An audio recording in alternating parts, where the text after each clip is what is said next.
Jumpa lagi dengan saya, cerita kisah perjalanan hidup seorang anak manusia.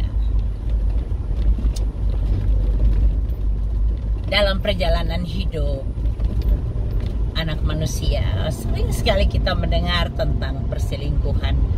Dan perselingkuhan tuh kasus yang paling sering terjadi di dalam kehidupan manusia. Paling banyak, apalagi di Indonesia ya, banyak banget pindah ke lain hati, melupakan komitmen yang lama, dan membuat komitmen yang lama belum selesai aja sudah buat komitmen lagi dengan orang lain lagi. Jadi ceritanya, saya punya seorang teman, anaknya waktu itu sekolahnya di Akpol dan punya pacar. Pacar yang mana juga kenalan saya gitu. Anak dari kenalan saya. Nah, mereka pacaran kurang lebih ya udah setahun lebih gitu. Dan tentunya dalam perjalanan pacaran hubungan mereka itu pastinya juga yang cewek dikenalin dong sama teman-teman dari si cowok ya. Diam-diam ternyata cewek ini selingkuh dengan temannya pacarnya. Jadi ya intinya dia selingkuh lah. Bahkan mereka waktu itu sudah pacaran dan waktu itu udah di tingkat akhir. Jadi sudah sebentar lagi selesai dan mereka berencana untuk menikah. Secepat itu mereka membuat komitmen ya. Dan teman saya ini kecewanya luar biasa karena anak cewek ini sering sudah nginap di rumah teman saya. Jadi udah kenalan, udah kenal baik gitu loh. Kalau sampai sudah sering nginap, anak perempuan nginap di rumah yang cowok kan, walaupun mereka tidak sekamar ya, tapi dalam hal ini artinya sudah serius ya dalam hubungan, satu hubungan gitu. Jadi teman saya tuh kecewa banget dan dia lampiaskan kekecewaannya ke aku. Marah dia sama aku. Ya kan kenalanmu kan, temenmu kan, anaknya temenmu kan. Lo kok aku yang diamuk. Lucu. Ya. Dan memang benar, terus kemudian setelah lulusan mereka menikah bahkan sampai sekarang. Kalau soal perselingkuhan itu sering sekali terjadi. Itu masih dalam hubungan pacaran masih oke ya. Tidak ada satu ikatan yang kuat. Sorry. Tidak ada ikatan yang kuat antara si pria dan wanita dan juga keluarga masing-masing. Belum ada ikatan apa-apa, jadi ya masih oke lah. Mereka bisa menjalani hidup ke depan dengan aman gitu. Beda kan kalau sudah orang menikah kemudian selingkuh. Banyak sekali yang suaminya direbut, diambil wewe gombel.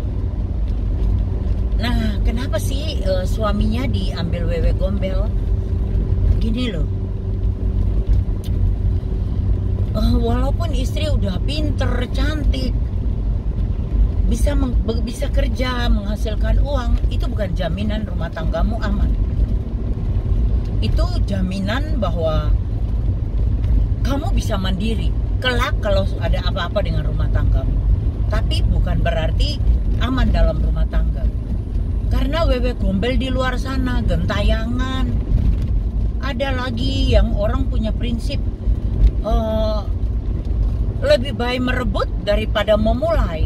Jadi mereka memang ngincar. Itu ada satu dari slogan dari satu daerah ya, yang dia punya slogan lebih baik merebut daripada memulai. Karena dia nggak mau, yang perempuan nggak mau repot dari nol lagi gitu, nggak mau, maunya langsung nyabet yang sudah ada gitu. Dan itu banyak sekali terjadi.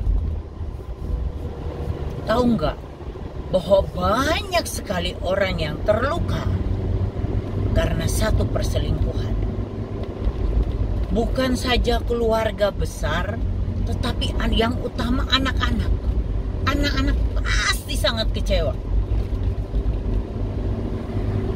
ketika bapaknya meninggalkan mereka ataupun ibu meninggalkan mereka. Karena bukan tidak selalu bapak yang meninggalkan loh. Itu kepahitannya anak tuh luar biasa loh.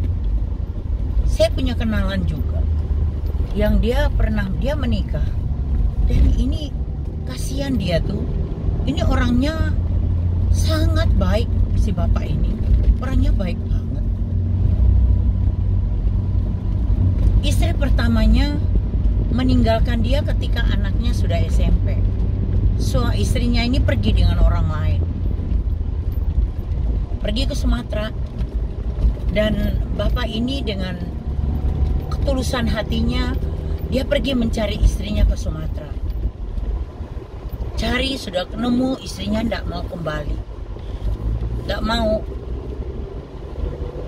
Ya udah, bapak ini akhirnya harus pulang di rumah. Akhirnya dia menikah lagi dengan perempuan yang lebih muda. Usianya jauh sekali lebih muda banget. Ya kayak menikah dengan anaknya lah, usianya jauh muda banget. Nah, setelah punya 2 orang anak, istrinya pergi meninggalkan dia lagi. Bagaimana nasib kedua anak ini lagi ya?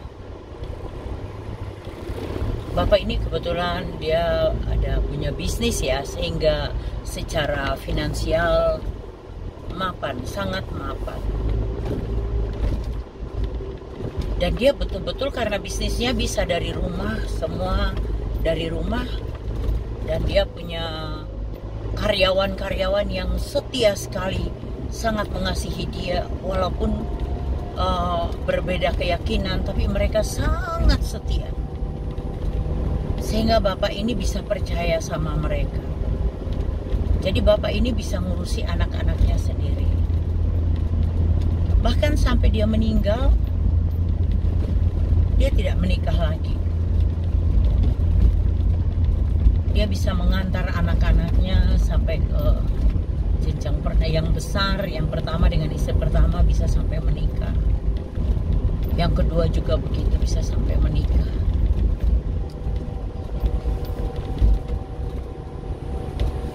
Tapi luka batin anak-anak itu dan juga keluarga itu luka banget loh.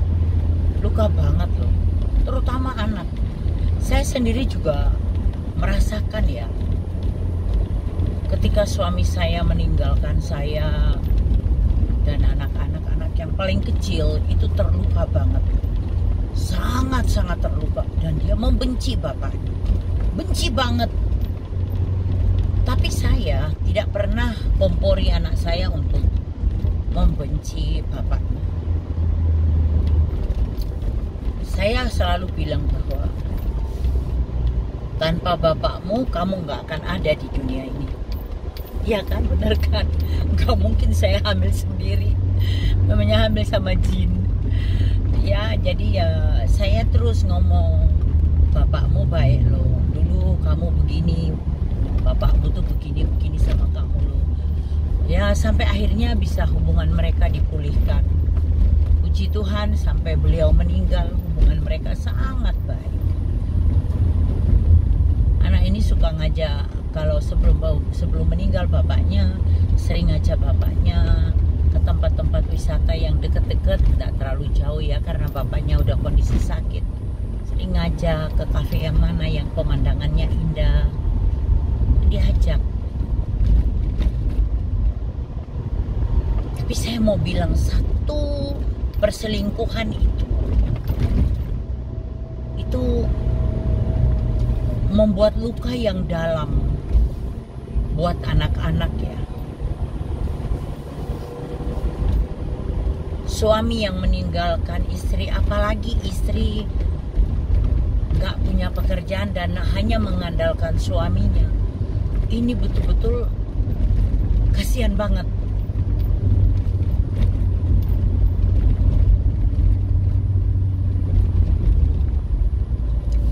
Perempuan-perempuan yang menggunakan pelet untuk mengikat suami orang, ngeri loh hukumannya nanti kelak setelah kematian ya, kehidupan yang kekal nanti.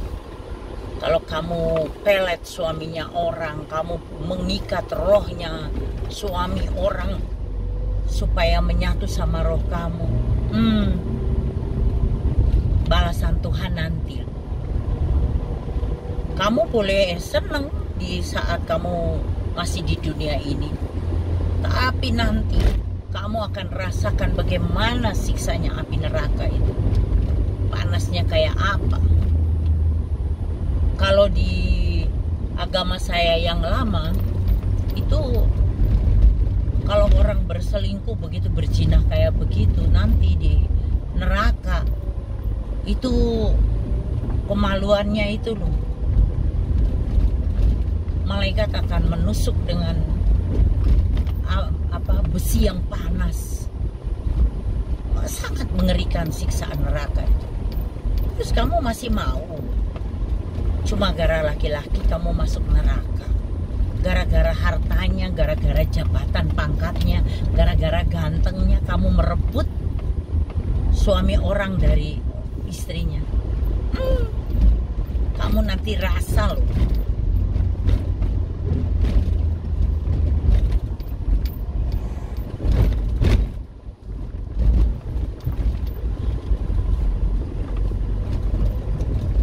Dan orang kena pelet begitu, itu nggak mungkin kalau yang kena pelet itu nggak punya nggak ada hubungan badan. Pasti udah ada sirsiran, ada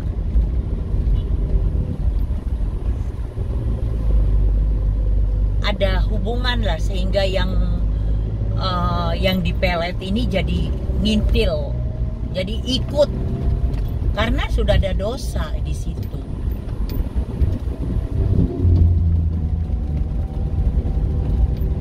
Karena kalau tidak ada hubungan badan, pasti kita akan merasa, kok aku aneh ya, kok suka sama dia, padahal dia kan begini dan begitu. Logika kita pasti masih jalan. Ini pasti ada sesuatu yang nggak beres. Masih merasakan, nggak mungkin tidak. Tapi kalau sudah pernah hubungan badan, sudah ada rasa, dengan mudahnya roh kamu diikat sama dia, sama dukunnya, disatukan dengan rohnya orang itu. Entah itu perempuan itu si wewe gombel atau gondrowonya, disatukan itu. Akhirnya pasangan kita nggak pulang-pulang, lupa sama tanggung jawabnya. Banyak kan kasus yang kayak begitu di sekitar kita tuh, banyak ya kan teman-teman, banyak sekali kan hal-hal yang seperti begitu. Masih bagus kalau pernikahan itu belum ada anak, sehingga yang terluka paling pasangan kita, tidak sampai menyangkut ke anak. Kalau anak itu loh ditinggal, itu kasihan banget loh. Anak nggak diurusi sama bapaknya, nggak ada figur bapak di rumah, nggak ada figur ibu di rumah, kasihan loh. Jadi kalau kamu mau selingkuh tuh pikir-pikir 1000 kali dulu lah. Nikmat yang kamu dapat itu cuma sebentar saja. Nanti kamu akan rasakan siksanya seperti apa. Dan orang yang selingkuh kemudian merebut suami orang, ya, mungkin dia bisa sukses ya dalam bisnis maupun dalam kehidupan. Kalau Biasanya kalau orang yang bekerja kantoran ini, kalau selingkuh ya, paling kehancuran yang ada di depan mata. Kalaupun bisnis ya, kalau bisnis, pasti perempuan itu akan lebih menguasai daripada suaminya, ataupun sebaliknya. Sehingga kamu tidak bisa berkutik, kamu tidak bisa berbuat apa-apa.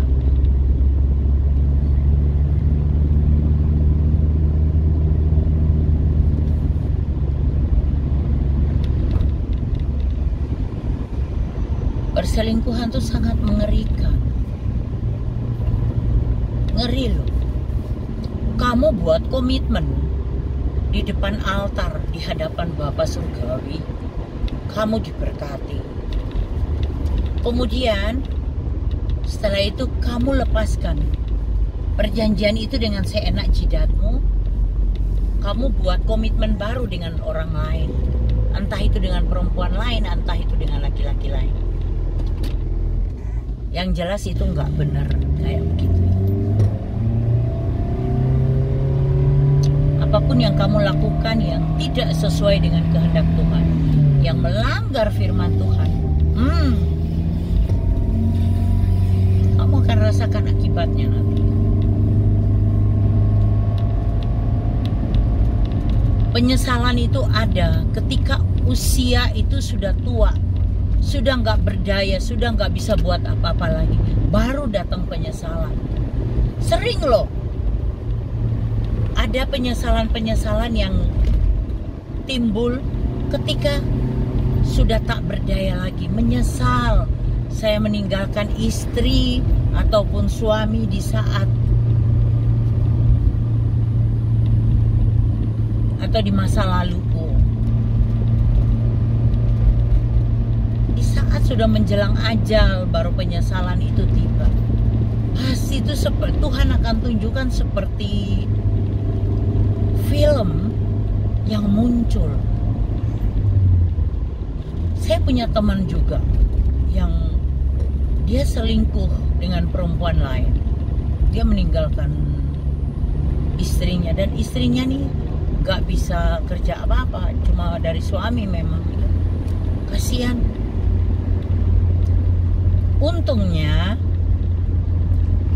rumahnya yang dia tempati itu atas nama dia, sehingga ketika suaminya meninggalkan dia dan dia sudah tidak bisa berbuat apa-apa lagi, dia jual aja tuh rumah.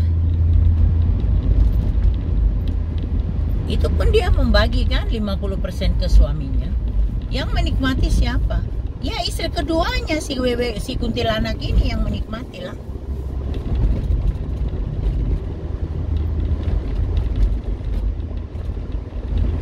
Laki-laki itu sering bodoh. Sering laki-laki itu bersikap bodoh. Akhirnya anak-anak kandungnya nggak dapat apa-apa. Yang mendapatkan ya perempuan itu. Ada juga tetangga di daerah lain, tetangga saya waktu di berapa puluh tahun lalu ya, tetangga saya. Istrinya masih muda, cantik. Ya kalau suaminya mungkin seumuran saya sih kayaknya. Punya anak satu dengan kondisi autis, anak perempuan. Mereka punya rumah bagus, mewah. Bapaknya kerjanya mantap dah, gajinya gede. Tapi bapaknya jarang di rumah karena berbulan-bulan jarang saya lihat bapaknya pulang. Karena bapaknya kerja di Jawa Timur, jadi pulang tuh jarang. Biasanya istrinya sama anaknya inilah yang ke Jawa Timur. Tiba-tiba satu waktu saya pulang kerja, saya kaget. Sudah ada bendera kuning di gang masuk. Siapa ya yang meninggal? Ternyata tetangga saya itu. Dia sering datang ke rumah saya. Kalau saya pulang kerja, suka dia datang ngobrol sama aku, curhat, itu ngobrol sama aku. Jadi aku tahu kondisinya dia. Alah, Waktu dia sakit suaminya ada sih, suaminya pulang. Darahnya tuh habis terus. Ditransfusi, habis lagi. Transfusi, habis lagi. Tapi tidak ada pendarahan dalam. Habisnya kemana? Nggak tahu. Dan dia meninggalkan. Setelah meninggal, baru 3 bulan suaminya sudah nikah lagi. Dan rumah dijual, mobilnya ibu ini dibawa, terus mobil yang buat anak itu, yang buat anak yang autis juga diambil. Semua hartanya dia, tanah-tanah di wilayah itu, dia punya banyak aset ya. Disuruh sama istrinya yang dari Jawa Timur ini, suruh jual semua, dan semua aset dipek sama dia. Dan dia sama anak, dia kan janda, punya anak 3 atau 4 gitu. Wah, mereka pergi ke luar negeri. Sedangkan yang anak yang autis ini terbuang. Kasihan. Dia tidak tahu, terakhir saya dengar informasi dia kerja di warung soto. Entah dia bisa kerja atau tidak. Padahal ini anak orang kaya loh. Kasihan sekali. Dia punya aset yang banyak yang menjadi miliknya, tapi sedikit pun dia tidak dapat. Sedikit pun hak dari ibunya dia tidak dapat. Semua digondol sama Wewe Gombel dan anak-anaknya. Hebat kalau kamu bisa makan harta yang bukan haknya kamu. Di akhirat nanti kasihan deh. Apa yang bukan punya kamu, kamu ambil, kamu akan kehilangan 1000 kali lipat apa yang kamu ambil dari punya orang, haknya orang. Jangan ambil haknya orang, kasihan. Apalagi orang dengan kondisi cacat fisik gitu, kasihan.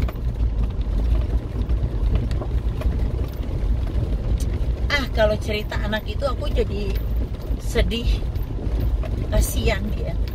Entah di mana dia, anak ini.